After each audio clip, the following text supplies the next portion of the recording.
it! Paimon never thought she'd see you two together. Nice to see you again, Traveler and Paimon.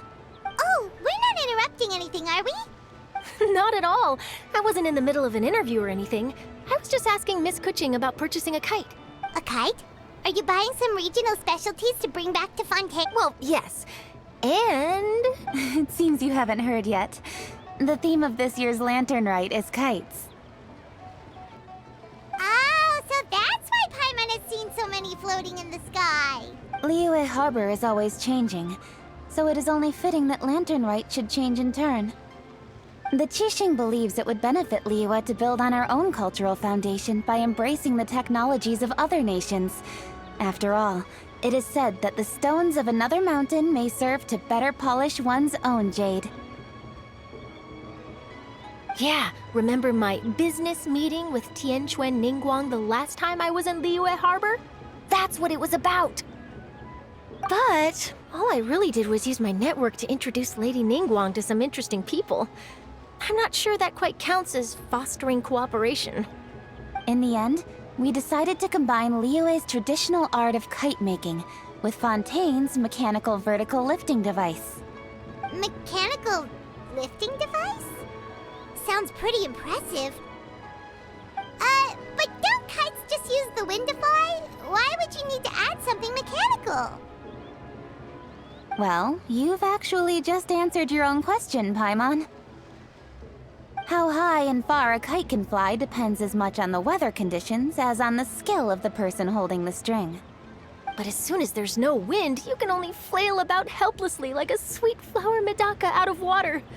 Experience doesn't matter at that point. Exactly. Liyue is now a nation ruled by humans, after all. It's about time we had the power to make a kite fly, don't you think? Plus, the easier we can make it to enjoy, the more people will want to participate. Right? I also thought it was a novel idea. Plus, it shouldn't cost much to do. With Miss Charlotte's help, everything has gone smoothly. Our new mechanical kites are already available to purchase from a stall in the harbor. We're having trouble keeping up with demand. We also gave quite a bit of thought to the price. We didn't want it to be too much more expensive than a traditional kite. Cool! Turns out you two and Ningguang like playing with toys just as much as Paimon! Toys? They're not exactly toys. You see, Miss Kuching, that does seem to be everyone's first reaction.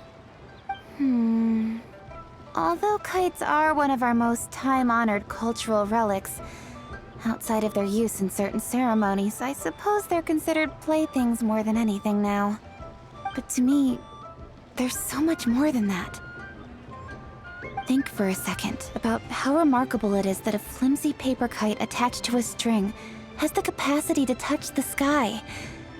It is this light piece of paper that also carries the weight of Liyue's cultural traditions.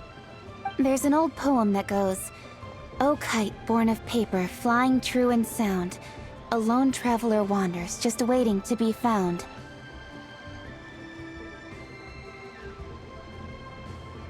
In the past, poets from Liyue used kites to symbolize a feeling of longing, or evoke the peacefulness of idyllic rural scenery.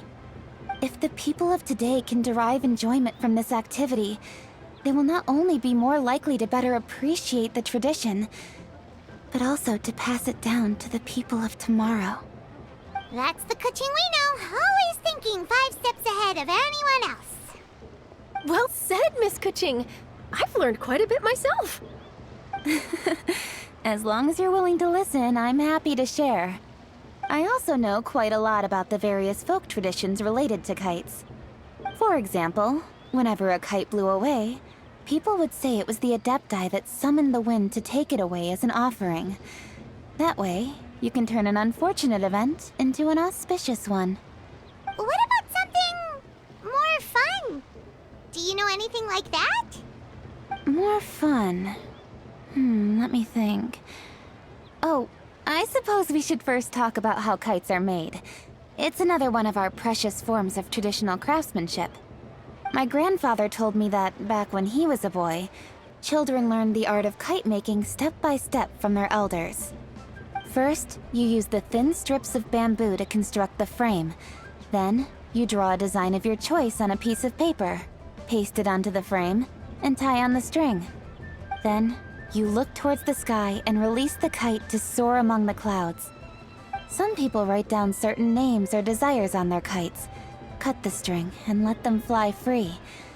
Others may place particular thoughts or meaning into the design itself. Are certain designs associated with certain meanings? I'm gonna jot all of this down.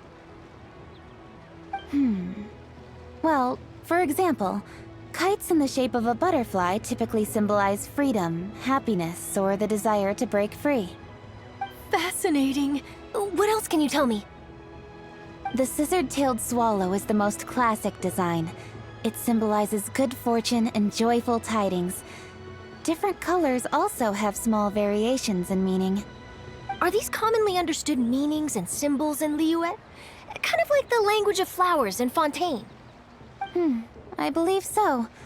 Most have probably heard something about it from their elders at some point. If you're interested, Miss Charlotte, I have several books on the topic that I could lend you.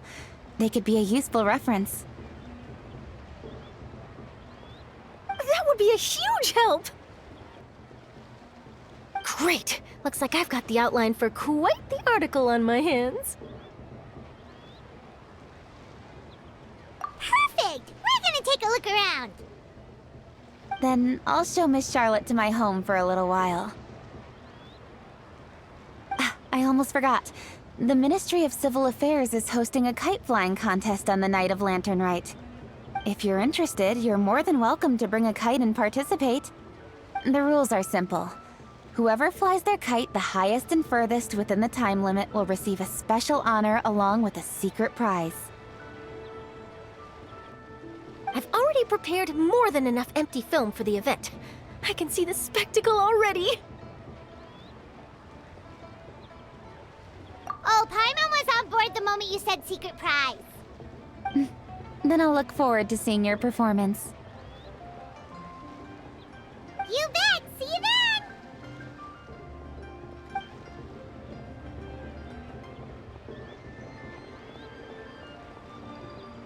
Wait, Traveler?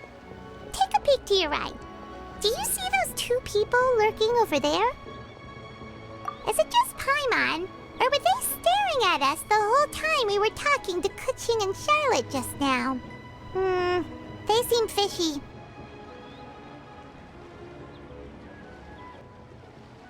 Great, so it wasn't just Paimon.